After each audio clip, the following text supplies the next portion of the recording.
Hey, Kirk here, and today we're talking about connection. It's one of the keys to success in life, and I actually have the secret here in my hand. And people often ask me, what do you have in your hand? Well, I'm going to show it to you in just a second. But for me, it started at a lecture that I gave back in 2006 in Milwaukee, and was one of the worst professional experiences of my life.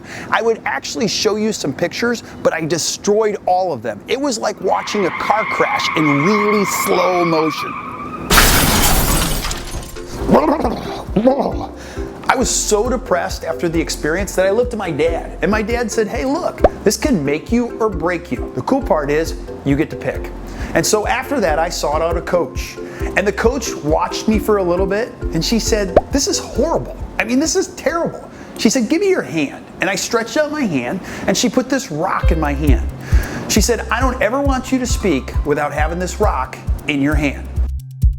So I took the rock and I came to an empty room like this one. And I'll never forget her words. She said, the key to effectively communicating with other people doesn't lie here, it isn't there, and it certainly isn't here. It belongs here, in the hearts of the people that you serve.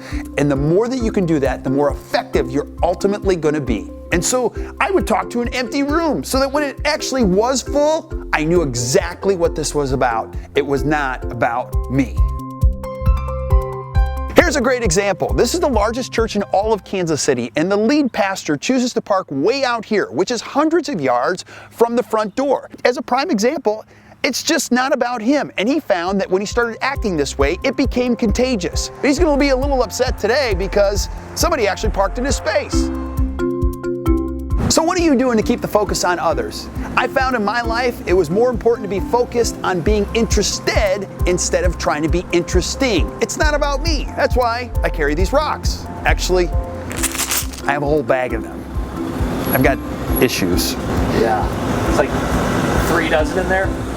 It's 4. I think there's 4 dozen.